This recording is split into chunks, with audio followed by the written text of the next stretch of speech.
देखिए बच्चों, अर्धवार्षिक परीक्षा, अर्धवार्षिक परीक्षा संस्कृत व्याकरण, संस्कृत व्याकरण में आपको 4 से 5 नंबर के आपके जो ऑब्जेक्टिव बनते हैं, मैक्सिमम 6 नंबर के आपको जो विकल्प आते हैं संस्कृत के, वो आते हैं आपके समास से।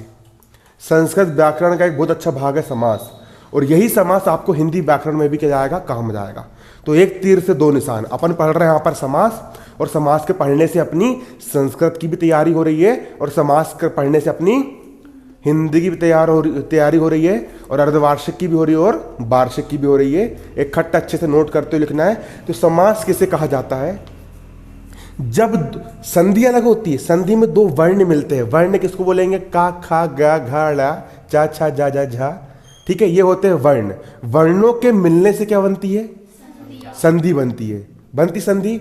लेकिन शब्द जो होते हैं, शब्द, शब्द मतलब होते पद। दो पदों के मिलने से या दो शब्दों के मिलने से जो नया शब्द बनता है उसको हम क्या कहते हैं? समास कहते हैं। दो पदों के मिलने से या दो शब्दों के मिलने से जो नया शब्द बनता है उसको हम कहते हैं समास कहते हैं।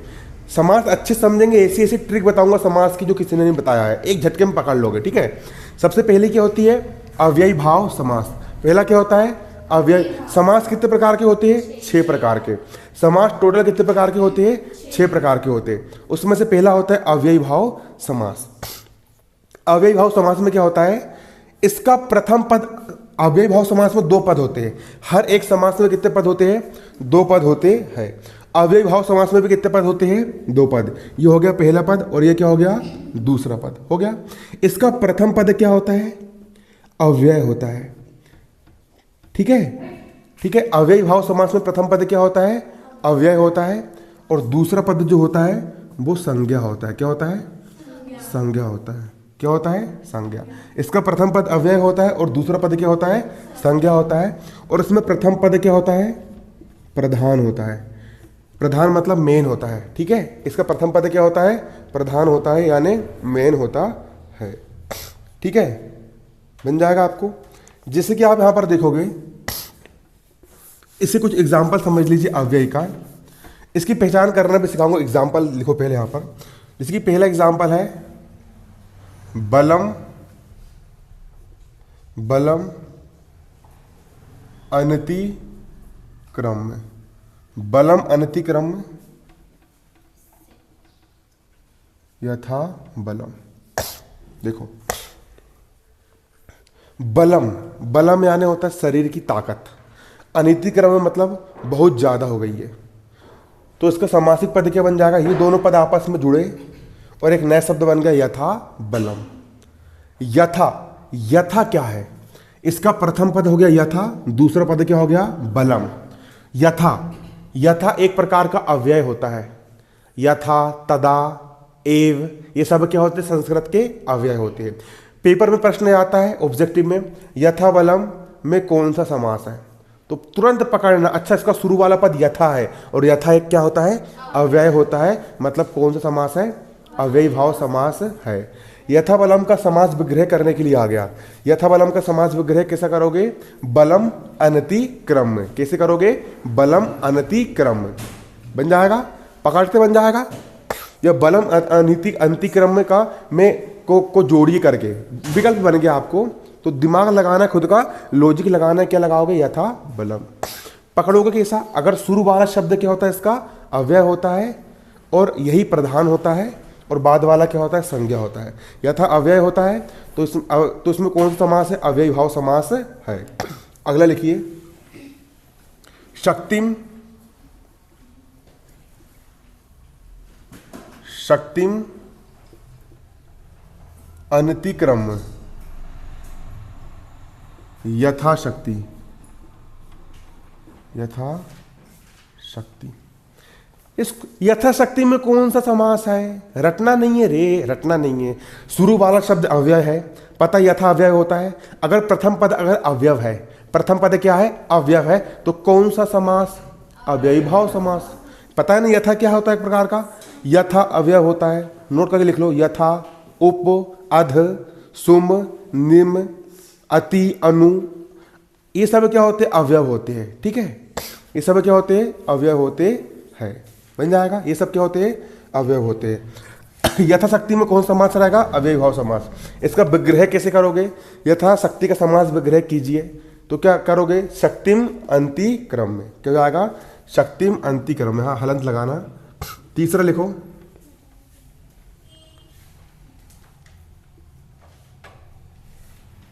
गंगायाः समीपम, गंगाया समीपम, इसका आएगा उपगंगम। चौथा, पहले लिख लो इसको, सरदः समीपम उप शरदम। अगला है आत्मनि इति, आत्मनि इति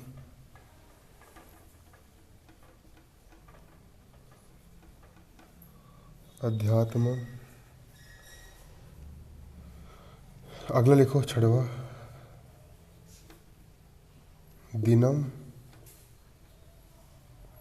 दिनम दिनम, इसका जाएगा प्रति दिनम।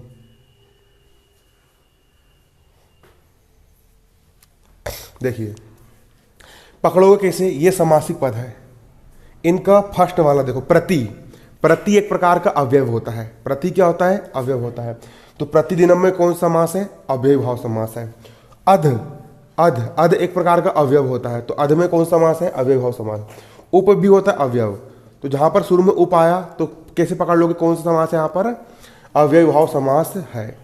प्रतिदिनम मतलब रोज, हर रोज, मतलब दिनम दिनम, ठीक है, और हर रोज की बात हो रही है। अध्यात्मम मतलब आत्मनि इति, आत्मनि मतलब आत्मा के अंदर, इति यानी झांकना, खुद की आत्मा के अंदर झांकना, उसी को कहते हैं अध्यात्म, ठीक है। अगला श्रद्धा समीपम, जब कभी भी समीपम आएगा तो उप लग जाता है, क्या लग जाता है, उप, है ना। श्रद्धा समीपम मतलब शरद के समीप, मतलब उपसरदम, शरद के पास मतलब उपसरदम। गंगाया समीपम मतलब गंगा के पास, गंगा किनारे मतलब उपगंगम। तो पकड़ते बन जाएगा। अगर शुरू वाला पद अगर अवयव है तो कौन सा समास होगा, वहां पर अव्ययी भाव क्या होगा, समास होगा। इतना बनेगा नहीं बनेगा, बन जाएगा। चलो अगला लिखो तत्पुरुष समास। अगला क्या लिखोगे, तत्पुरुष समास। अगला लिखो तत्पुरुष समास। इसमें डेस पाड़ के लिखो तत्पुरुष समास में। तत्पुरुष समास में प्रायः उत्तर पद की प्रधानता होती है। तत्पुरुष समास में प्रायः उत्तर पद की प्रधानता होती है।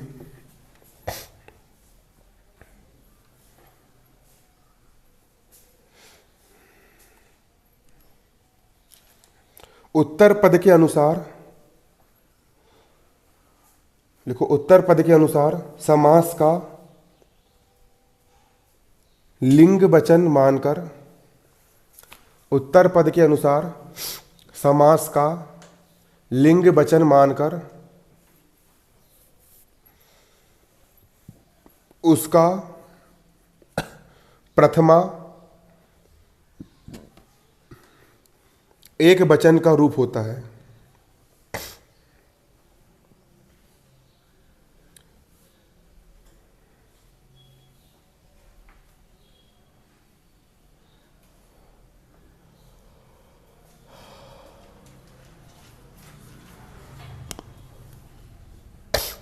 लिख लिए, उसका प्रथमा एक वचन का रूप होता है। हो गया। लिखो तत्पुरुष समास में द्वितीया से लेकर, तत्पुरुष समास में द्वितीया से लेकर, तत्पुरुष समास में द्वितीया से लेकर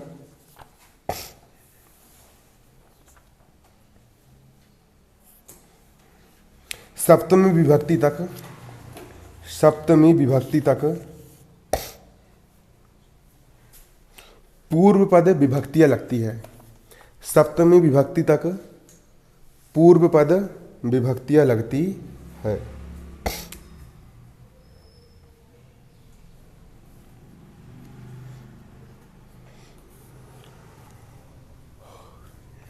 लिख लिए। एक ऐसे यहां पर नोट करके लिख लेना, कारक प्रकरण करके। ये समास के अंदर का नहीं है लेकिन समझने के लिए जरूरी है, ठीक है। कारक प्रकरण।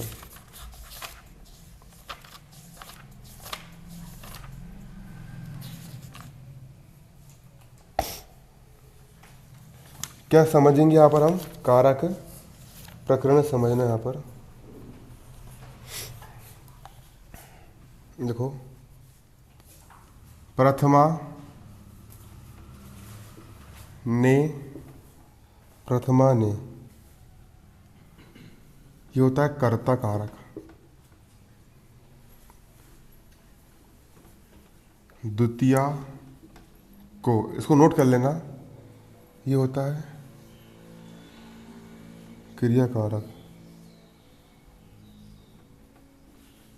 तृतीया से, ये होता है करण कारक।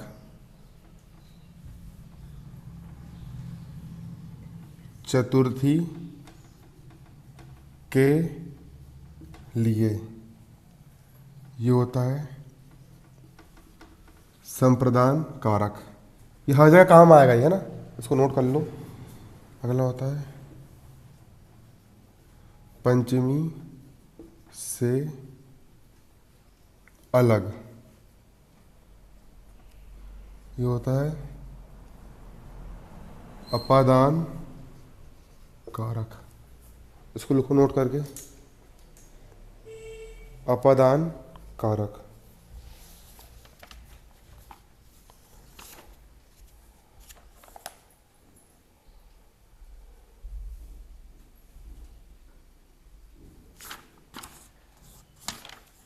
लिख लिए।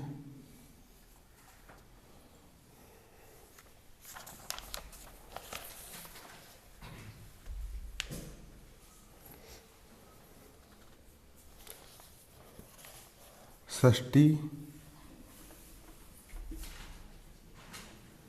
का, की, के,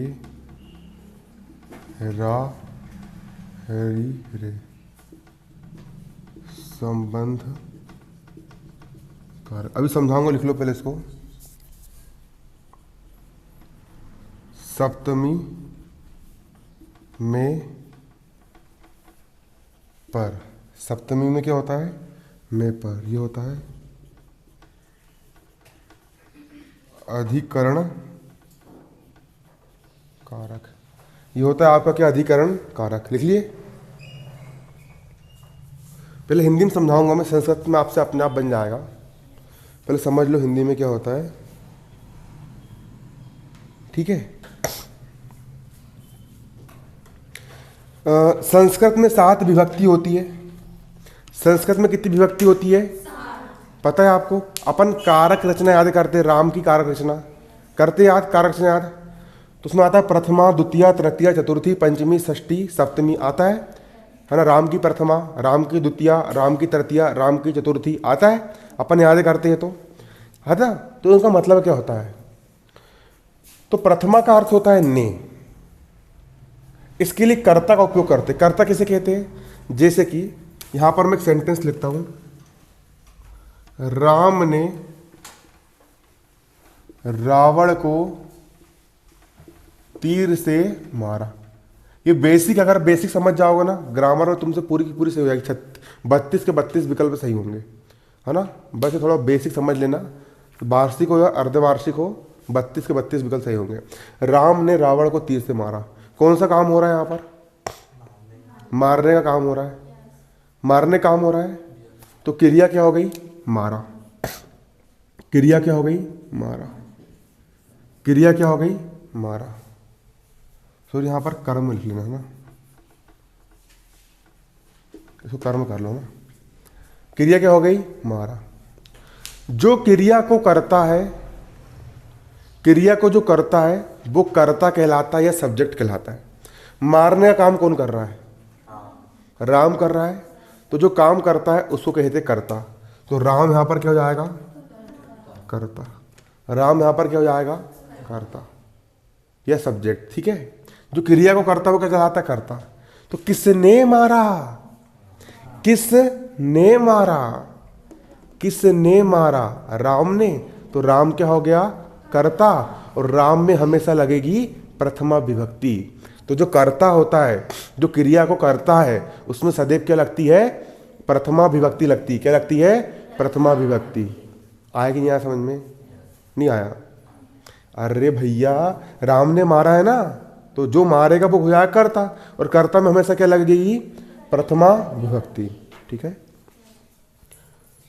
किसको मारा? किसको मारा? को किसको मारा? तो रावण क्या हो जाएगा? कर्म। किस पर? कर्म यानी ऑब्जेक्ट, इसको अंग्रेजी में ऑब्जेक्ट कहते हैं, है ना। किसको मारा? रावण को मारा। तो इसको जब संस्कृत में कन्वर्ट करोगे लिखने के लिए, तो राम में प्रथमा विभक्ति लगाओगे। राम की प्रथमा क्या होती है? राम, बस राम बस लिखेगा। और रावण में क्या लगाओगे? को। किसको मारा? रावण को। तो रावण में क्या लग जाएगी? द्वितीय विभक्ति, है ना, ठीक है। रावण में क्या लग जाएगी? द्वितीय विभक्ति। रावण की द्वितीय, राम की द्वितीय की राम की जैसी चलेगी, है ना, ठीक है। आया समझ में? अब कर्ण। कर्ण यानी किसका इस्तेमाल करके मारा? किससे मारा? किससे मारा? किससे मारा? से। किससे मारा? तीर से मारा। तो तीर में क्या? तीर क्या जाएगा? तीर हो जाएगा कर्ण कारक। कौन सा हो जाएगा? कर्ण कारक। और तीर में क्या लग जाएगी? तृतीया। राम की तृतीया क्या होती है? रामेन होती है। इसको संस्कृत में लिखोगे तो तीर की तृतीया हो जाएगी तीरेन। क्या लिखोगे इसको? तीरेन। राम की तृतीया होती है ना, रामेण, रामाभ्यम, रामेभ्य। तो वैसे तीर की तृतीया क्या हो जाएगी? तीरेण। क्या हो जाएगी? तीरेण। आएगी नहीं? आ समझ में? सिस्टम समझ में आ गया ये? इसी से प्रथमा, तत्पुरुष, द्वितीय, तृतीय हिंदी इसी से निकालते हैं, ठीक है। बारीकी समझना, लिख के रखना इसको ना। अब किसी को कोई चीज दी जाए, किसी को कोई चीज प्रदान की जाए, है ना, किसी को कोई चीज प्रदान की जाए, है ना। जैसे कि मैंने तुमको लड्डू दे दिया। क्या दे दिया? लड्डू, खाने के लिए, मतलब, है ना। तो जिसको के लिए, किसी के लिए कुछ किया जाए, किसी के लिए कुछ किया जाए, तो वहां पर क्या लगती है? चतुर्थी विभक्ति। क्या लगती है? चतुर्थी विभक्ति लगती है ना। और किसी से अगर अलग हुआ जाए, जैसे कि वृक्ष से पत्ता अलग होकर गिर जाता है, या कोई गांव छोड़कर कहीं चला जाता है, अलग होता है, तो जो अलग हो रहा है, पत्ता अलग हो रहा है, वृक्ष से पत्ता गिर रहा है। कहां से पत्ता गिर रहा है? कौन अलग हो रहा है? तो पत्ता में लग जाएगी पंचमी विभक्ति। किससे अलग हो रहा है? पेड़ से अलग हो रहा है ना। पेड़ से अलग हो रहा है।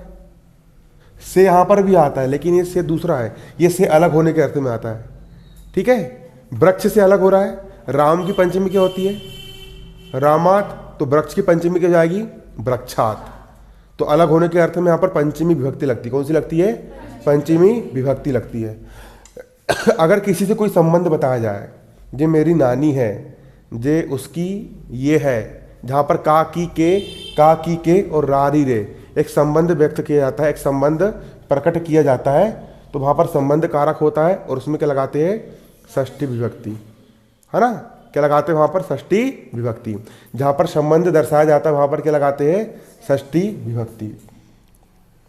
अगर कोई चीज किसी में पूरी तरह डूब जाए, में आने होता है, पूरी तरह डूब जाए, पूरी तरह लीन हो जाए, है ना, तो वहां पर अधिकरण, मतलब कि जल के अंदर पूरी मछली होती है, मछली जब पानी में डूबी रहती है, तो वहां पर क्या लगती है? सप्तमी विभक्ति लगती है। समझ में आ गया ये? अब इससे हम समझेंगे यहाँ पर क्या, ये आपका हर जगह इस्तेमाल होगा, ठीक है। अब आ जाते हैं हम अपने मेन टॉपिक, समास में। अपन कौन सा समास पढ़ रहे हैं? तत्पुरुष समास। तत्पुरुष समास कितने प्रकार का होता है? 6 प्रकार का। कितने प्रकार का होता है? 6 प्रकार का। तो चलिए, तत्पुरुष समास में पहला लिखिए द्वितीया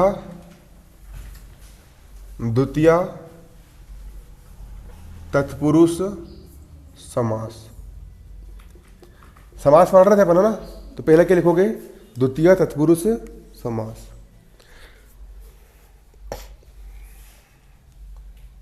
जैसे कि मैंने एक समासिक पद लिया, पहले यहां पर लिखो समासिक पद, समासिक पद, और यहां लिखना समास विग्रह। एक लिखो ग्राम गतः। पेपर में प्रश्न आता है ग्राम गतः समासः अस्ति। पेपर में प्रश्न क्या आ गया? ग्राम गतः समासः अस्ति। ग्राम गतः में कौन सा समास है? तो कैसे? ग्राम गतः, ग्राम यानी गांव को, गया। प्रथमा ने लिखवा था मैंने, द्वितीया को, द्वितीय के लिए क्यों आता है? अब भी लिखवा था मैंने, प्रथमा ने द्वितीय को तृतीय से, चतुर्थी के लिए पंचमी से अलग, षष्ठी काकी के रारी सप्तमी में पर। ये कोड याद कर लेना बिल्कुल, ठीक है? इसको पढ़ो। गांव, ग्राम गतः, गांव गया। अच्छा, गांव को गया, गांव को गया, को काय में आता है? द्वितीय में आता है। हाँ, मतलब जो द्वितीय तत्पुरुष है, ऐसा निकालते हैं ऑब्जेक्टिव, ठीक है? इस प्रकार के हल करते हैं ऑब्जेक्टिव। दिमाग लगाना पड़ता, रटना नहीं पड़ता, ठीक है? समझ में आया कि नहीं आया? तो उसका विग्रह क्या होता है? ग्रामम गतः, ठीक है? लिख लिए? अगला लिखो कूप पतित। कूप पतित, इसका लिखो कूपम पतितः। कूप पतित, कुएं में गिरा। कहां गिरा? कुएं में गिरा, तो कूपम पतितः, ठीक है? इसका नहीं जम रहा थोड़ा ना, चलो जम जाएगा। अगला लिखो दुख दुखा पन्नहा। दुखा पन्नहा, इसमें लिखो दुखम आपन्नः। दुखम आपन्नः, दुख को गया, दुख को गया। दुख पन्नहा मतलब दुख लग गया किसी को, ठीक है? तो दुखम आपन्नः, इसमें भी क्या होगा? द्वितीय तत्पुरुष, ठीक है? अगला लिखो कृष्णाश्रित। कृष्णाश्रितः, कृष्णाश्रितः लिख लिए? इसमें लिखो कृष्णम आश्रित रहा। कृष्ण की शरण में चले गए, है ना? कृष्ण पर अपना आश्रित होगा, कृष्ण की शरण में चले गए, तो यहां पर भी कौन सा होगा? द्वितीय तत्पुरुष समास होगा। क्या होगा यहां पर? द्वितीय तत्पुरुष समास होगा। इसके लिए अर्थ क्या निकलना चाहिए? यहां पर के निकलना चाहिए। यहां पर कोष्टक में लिख लो क्या? के। अर्थ क्या निकलना चाहिए? के निकलना चाहिए। हो गया, है ना? उतार लेतना। अगला होता है इसी का तत्पुरुष समास के दूसरा पॉइंट होता है तृतीय तत्पुरुष। लिखो तृतीय तत्पुरुष। और तृतीय के लिए किसका कारक का उपयोग करते हैं हम? से का। किस कारक का उपयोग करते हैं? से का। तो लिखो तृतीय तत्पुरुष में, इसको मिटा दूं? हाँ, तृतीय तत्पुरुष।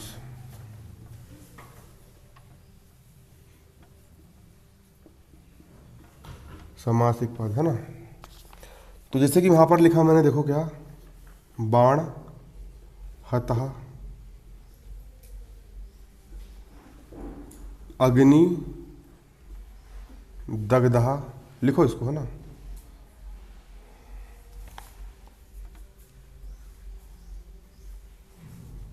धान्यार्थ।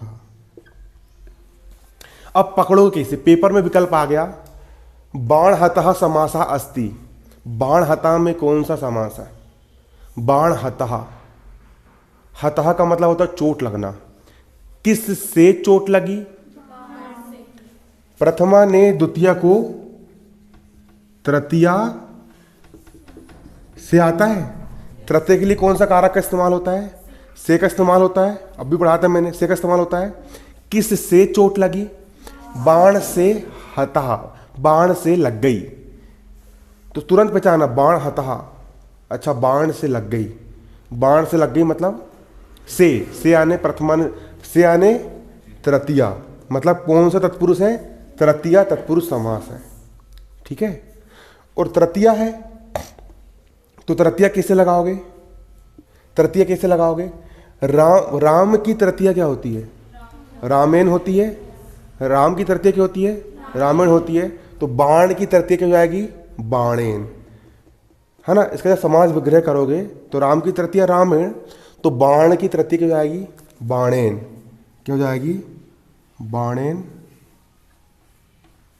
बाणेन हतः, बाणेन हतः। हो गया। अगले देखो, अग्नि दग्धा। अग्नि आने होता है जल गया, दग्धा मतलब होता है दग्ध हो गया, दहन हो गया, जल गया। किस से जला? अग्नि से जला। तो स्पष्ट अग्नि, अग्नि दग्धा, अग्नि से जला। अच्छा आग से जला, से आग से जला, आग से से कहाँ पे आता है? तृतीया में आता है। मतलब कौन सा तत्पुरुष? तृतीया तत्पुरुष समास। कौन सा? तृतीया तत्पुरुष समास। ठीक है। किस से जला? अग्नि से। आग से जला, अग्नि से जला, तो अग्नि में लगेगी क्या? तृतीया विभक्ति। अग्नि, अग्नि, अग्नि की कारक रचना किसके समान चलेगी? अग्नि में नाम छोटी की मात्रा है तो किसके समान चलेगी? ये नदी के समान नहीं, नदी में बड़ी की मात्रा होती है। और क्या होती है? राम की कारक रचना लता की। छोटी के लिए क्या करते हो? कवि, कवि की कारक रचना याद करो तो कवि की तृतीया क्या होती है? कवि की तृतीया क्या होती है? क्यों? कवि की तृतीया क्या होती है?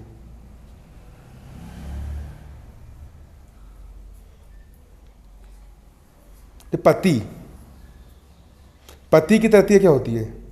इसमें लिखा है पति की तृतीया होती है पत्या। क्या होती है? पत्या, पत्या होती है ना। ठीक है। तो अग्नि की तृतीया क्या हो जाएगी? अग्नि, अग्निना, अग्निना क्या हो जाती है? अग्निना। क्या जाती है? अग्निना, अग्निना, अग्निना दग्धा, मतलब आग से जला। किससे जला? आग से जला। अगला धान्यार्थः। धान्यार्थः, धन से परिपूर्ण। अर्था का मतलब क्या होता है? अच्छा रईस है, टन टना के, बिल्कुल पैसे वाला, बिल्कुल ना, तगड़ा बंदा है ना। तो धन से परिपूर्ण, से आया। से किस में इस्तेमाल होता है? तृतीया के लिए। तो कौन सा तत्पुरुष होगा? तृतीया तत्पुरुष, है ना। और धन में क्या लग जाएगा? धान्य में क्या लग जाएगा? तृतीया। तो राम की तृतीया होती है रामेन होती है, तो धान्य की तृतीया जाएगी धान्येन, धान्येन, है ना।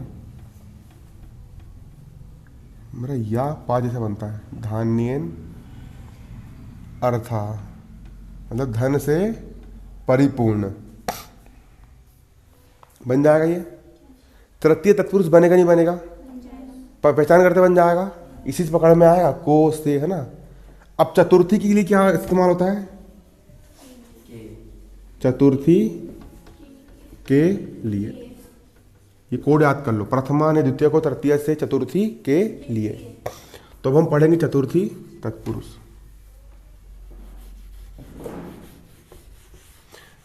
ये दोनों के लिए तैयार हो रहा है, हिंदी के लिए भी और, है ना, संस्कृत के लिए भी। चतुर्थी तत्पुरुष समास। चतुर्थी का कोड क्या होता है? के लिए। यहां कोष्टक में लिख लो के लिए। अब कुछ समासिक पद लिखना इसके। यज्ञ, काष्ठः, भूत बलि,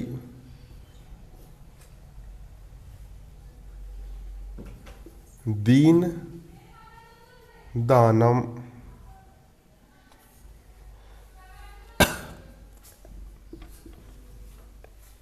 लिख लिए, समझो यहां पे आप बारीकी समझना। यज्ञ होना तो यज्ञ काष्ठा यानी होता लकड़ी, यज्ञ लकड़ी, तो ऐसा बोलेंगे यज्ञ को लकड़ी बोलेंगे, यज्ञ से लकड़ी बोलेंगे, क्या बोलेंगे?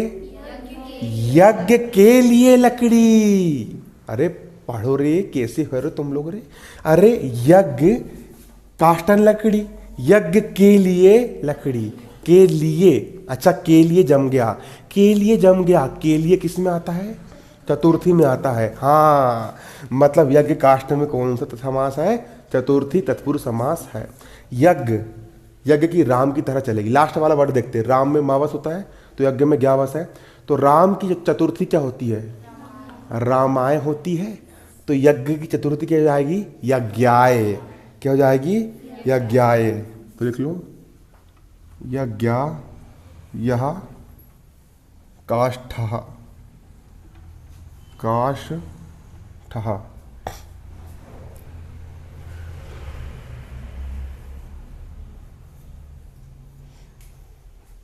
लिख लिए।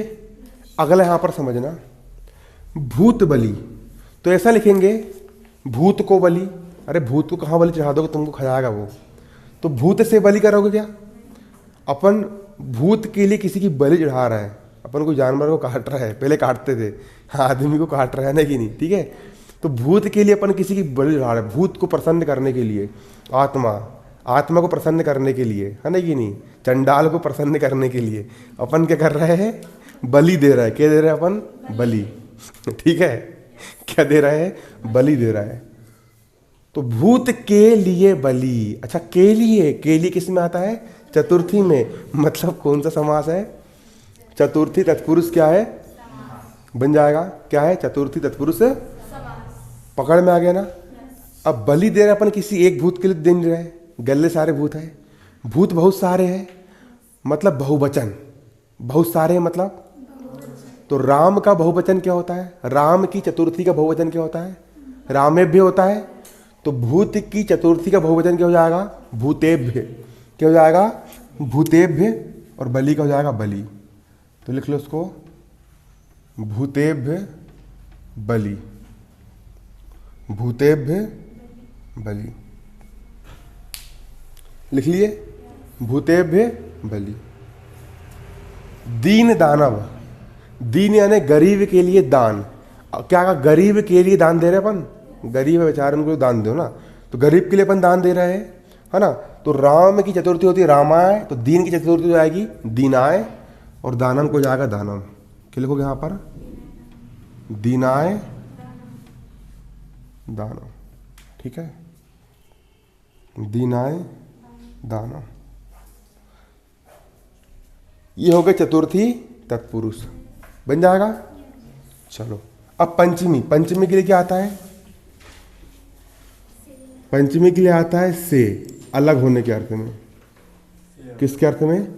अलग होने के अर्थ में। तो अगला हम पढ़ेंगे। अब पेपर में प्रश्न कैसे बनेंगे? प्रश्न से बनेंगे, दीन दानम समास विग्रह करवंतु, दीन दानम का समास विग्रह कीजिए। तो करना पड़ेगा दीनाय दानम, या दीन दानम समासा अस्ति, तो क्या लिखोगे? तत्पुरुष तत्पुरुष समास। चार ऑप्शन दिए रहेंगे कंफ्यूज करने के लिए, चार में इसको एक में निशान लगाना पड़ेगा। बन जाएगा ना। एक बार समझ लो, वार्षिक के लिए हो गया हमेशा के लिए, ठीक है। मिटा दूं। अब देखो,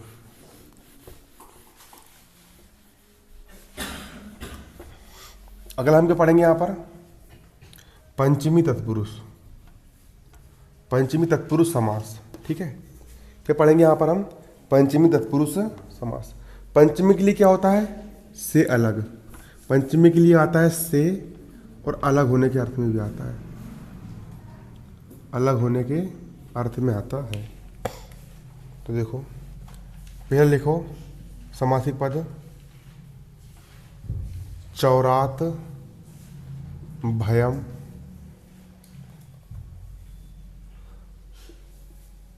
अश्व पतितः रोग मुक्तः, अश्व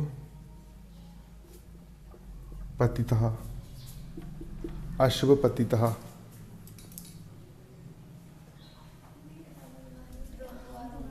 क्या? चलो यहां देखना,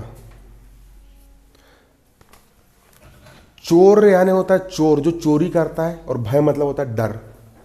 तो ऐसा बोलेंगे चोर को डर, चोर को काहे को डर लगे, वो तो खुद दुनिया को डरा रहा है ना कि नहीं। तो चोर से, लेकिन इसके लिए आएगा चोर से डर, चोर से, और से किसके लिए आता है? पंचमी के लिए। किसके लिए आता है? इसलिए राम की पंचमी क्या होती है? रामात। तो चोर की पंचमी क्या हो जाएगी? चौरात। क्या हो जाएगी? चौरात। और भयम को हो जाएगा भयम। तो यहां पर क्या हो जाएगा? ये सॉरी गलत लिख गया, चोर भयम है ना, चोर भयम है, चोर भयम जो है ना, इसको हल कैसे करेंगे? चौरात भयम, चौरात भयम। अगला है अश्व पतितः। अश्व किसे कहते हैं? क्यों रे, किसको बोलते हैं अश्व? घोड़ा को। वेरी गुड, है ना। अश्व किसको कहते हैं? घोड़ा को। और पतिता, पतित का मतलब क्या होता है? गिरना। तो ऐसा बोलेंगे घोड़े को गिरा, घोड़े को गिरा। ये क्या बोल रहा भाई जी? घोड़े को गिरा, घोड़े के लिए गिरा, घोड़े के लिए गिरा, घोड़े के लिए गिरा। हाँ, किसी और के लिए गिरता तो बात अलग है, घोड़े के लिए गिर रहा है। घोड़े के लिए कोई गिरते हैं क्या? नहीं गिरते। तो घोड़े से अलग होके गिर गया, गिर गया। तो घोड़े से गिरे ना, अलग होने के अर्थ में आया। मतलब कौन सी विभक्ति है? पंचमी। मतलब अश्व पतितः में कौन सा आएगा? पंचमी तत्पुरुष समास। राम की पंचमी होती है रामात, तो अश्व की पंचमी की हो जाएगी अश्वात पतितः। क्या हो जाएगा? अश्वात पतितः। तो लिख लो इसको, अश्वात पतितः, अश्वात पतितः।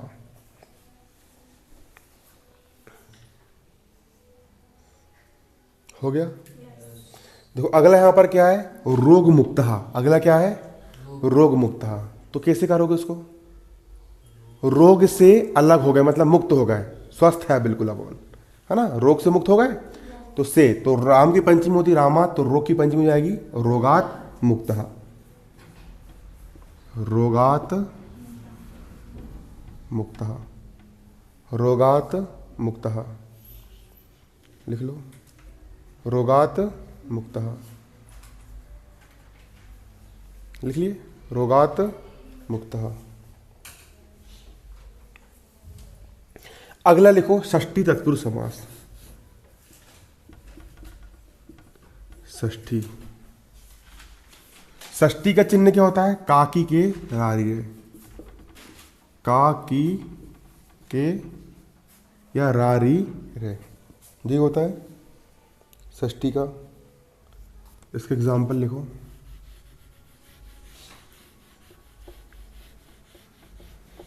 देखो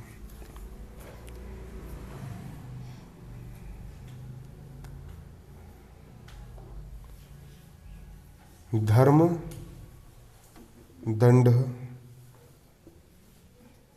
स्वर्ण मुद्रा राज्ञ राज पुरुषः परोप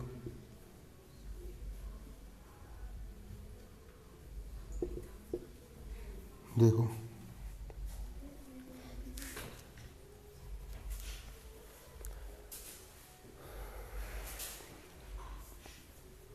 उतार लिए। देखो धर्म दंड, कई लोग बोलते हैं ना जब ऊपर वाले की लकड़ी चलती तो आवाज भी नहीं आती है, बोलते ही नहीं बोलते है ना, बोलते हैं ना। तो अधर्म करने वाले को क्या मिलता है? दंड मिलता है। तो धर्म हमेशा क्या करता है? न्याय करता है। तो धर्म का न्याय या धर्म का डंडा जब किसी की पड़ता तो फिर पड़ ही जाता है। इसलिए कभी किसी को सताओ मत, कभी किसी के साथ बुरा मत करो। इंसान जो कर्म करता है भाई 10 गुना होकर वापस लौटता है।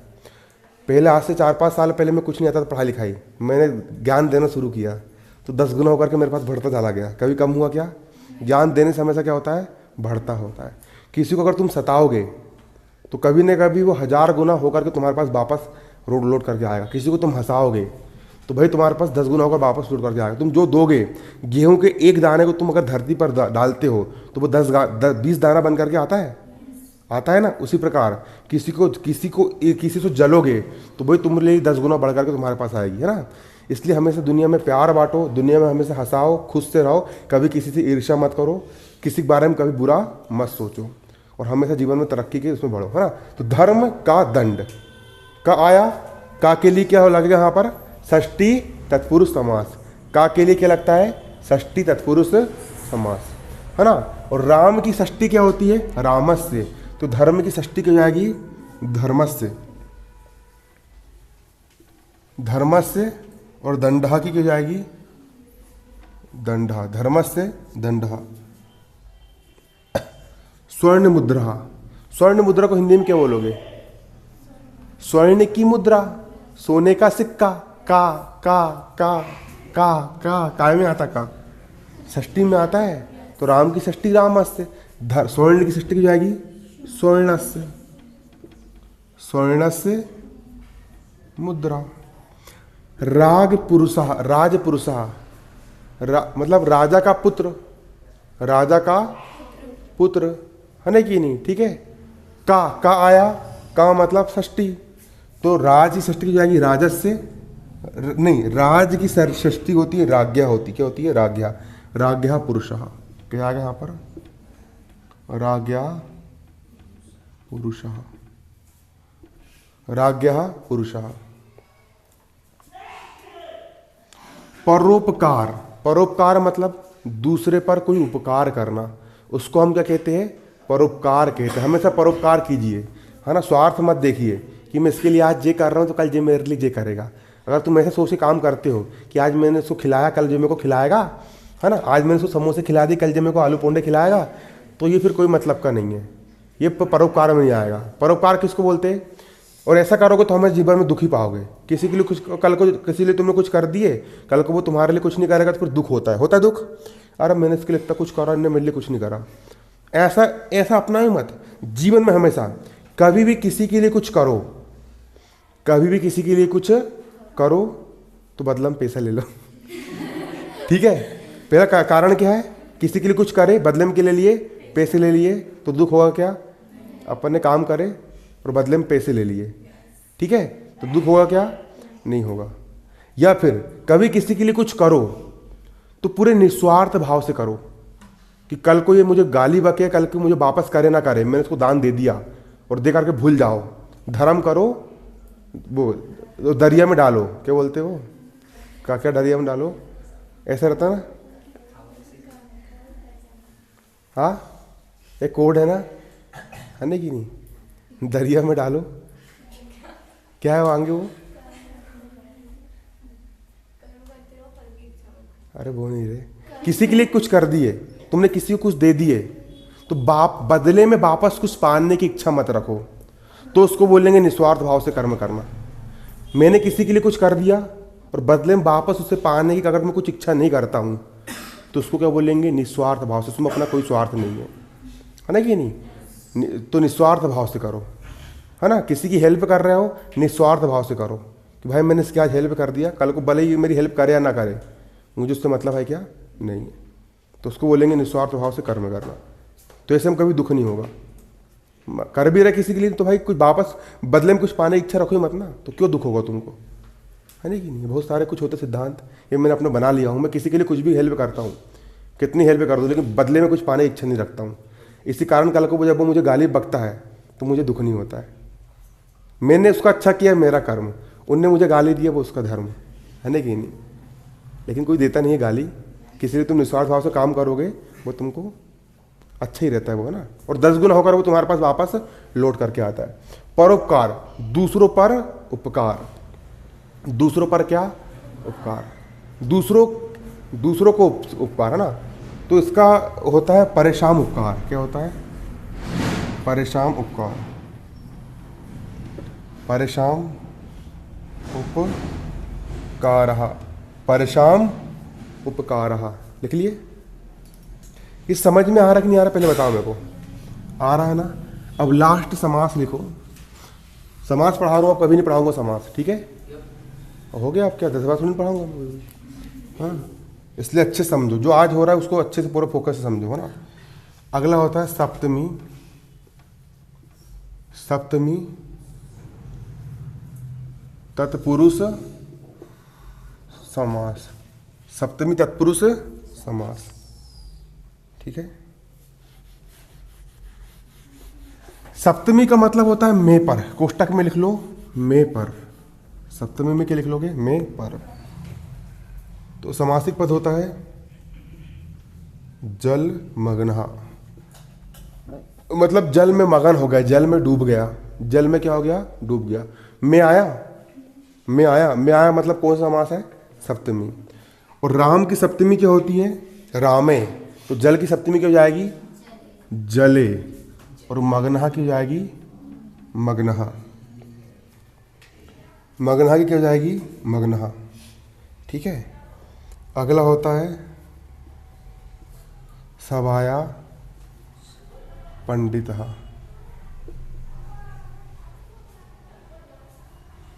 रुको, इसको सभा पंडित करो। इतना ही लिख लो, हो गया, ठीक है ना? जलमग्ना। ये तत्पुरुष समास तुम्हारा क्या हो गया? एंड। 2 समास पढ़ लिए अपन ने। पहले क्या पढ़े? अव्ययी भाव। दूसरा क्या पढ़ लिए? तत्पुरुष। तीसरा लिखो कर्मधारय समास।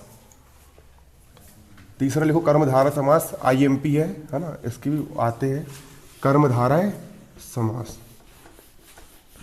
कर्मधारय समास में डेस पढ़ के लिखो।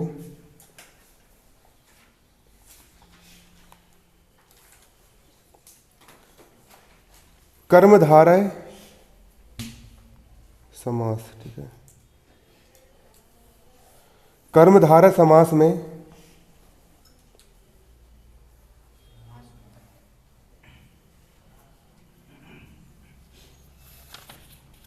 इसमें लिखो, इसमें कर्मधारय समास, इसमें प्रथम पद विशेषण होता है। कर्मधारय समास लिखो, इसमें प्रथम पद विशेषण होता है और दूसरा पद विशेष से होता है। और दूसरा पद विशेष से होता है।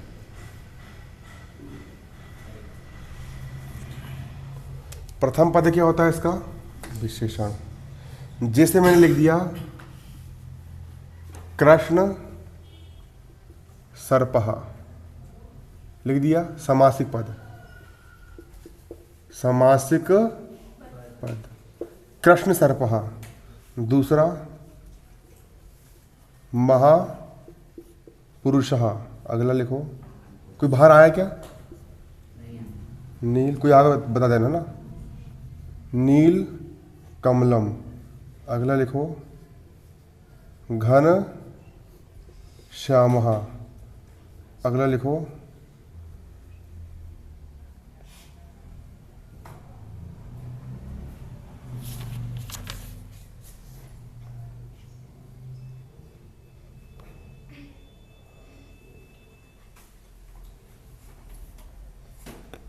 इतने रहने दो ना, ठीक है? बाकी ये मत समझना जितने एग्जाम्पल में पढ़ा रहा हूँ उतने पढ़ना है। ये तुमको समझाने के लिए पढ़ाया हूँ। बाकी गाइड में जितने भी समास रहेंगे घर जाके भी पूरे पढ़ना है। कम से कम 20-20 समास होंगे हर एक चीज़ के, है ना? तो 20 के 20 याद करना है। मैं तो खाली समझाने के लिए एग्जाम्पल ले रहा हूँ, 2-4 है ना?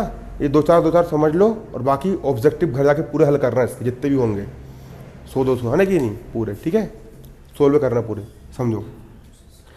इसका प्रथम पद क्या होता है? प्रथम पद क्या होता है? विशेषण। और दूसरा पद क्या होता है? विशेष, ठीक है? विशेष, विशेषण का मतलब होता है विशेषता बताता है, है ना? और विशेष मतलब जिसकी विशेषता बताई जाती है। सर्प, सर्प हो गया विशेष। सर्प यानी सांप। और सांप कैसा है? काला है। कृष्ण यानी क्या होता है? काला। तो सांप कैसा है? काला। तो काला रंग इसकी विशेषता बता रहा है ना? विशेषता जो बताई जाती है उसको हम कहते हैं विशेषण। ठीक है, तो प्रथम पद क्या होगा? विशेषण, विशेषता बता रहा हूं, काला रंग। और दूसरा सर्प हो गया विशेष से। अगला महा, महा मतलब महान है, बहुत महान है। विशेषता बताई जा रही है, किसकी बताई जा रही? पुरुष की। ये पुरुष कैसा है? बहुत महान है। ठीक है, ये पुरुष कैसा? बहुत महान है। तो विशेष से क्या हो जाएगा? पुरुष। अगला नील कमलम, नीला रंग, नीला है कमल, कमल कैसा है? नीला, नील रंग का कमल है। तो नीला रंग विशेषता बता रहा है उसकी कि ये कैसा है? नीले रंग का है। और कमल यानी वो कमल है। मूर्ख बच्चा, तो मूर्ख क्या है? विशेषण है कि मूर्ख है। किसकी बता रहा है विशेषता? बच्चा की, है नहीं कि नहीं? ऐसा रहता है। ठीक है, घन यानी क्या होता है? घन यानी होता है काला, घन यानी क्या होता है? काला।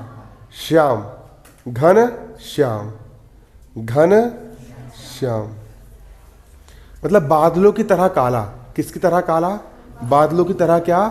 काला, है ना। तो काले रंग के बादल है, मतलब विशेषता बताई जा रही है। तो जिसमें एक शब्द दूसरे शब्द की विशेषता बताता है उसको अपन क्या कहते हैं? वहां पर कौन सा समास होता है? कर्मधारय समास होता है। लाल गुलाब, गुलाब कौन से रंग का है? लाल रंग का है। तो गुलाब की विशेषता बताई जा रही है, इसमें भी कौन सा समास रहेगा? कर्मधारय समास रहेगा। आया समझ में? जहां पर एक शब्द दूसरे शब्द की विशेषता बताता है, वहां कौन सा समास होता है? कर्मधारय समास होता है। इसका विग्रह करेंगे, कैसे करोगे? कर लो। कृष्णः सर्पः महान पुरुषः नीलम कमलम घन इव श्यामः, घन इव श्यामः बन जाएगा।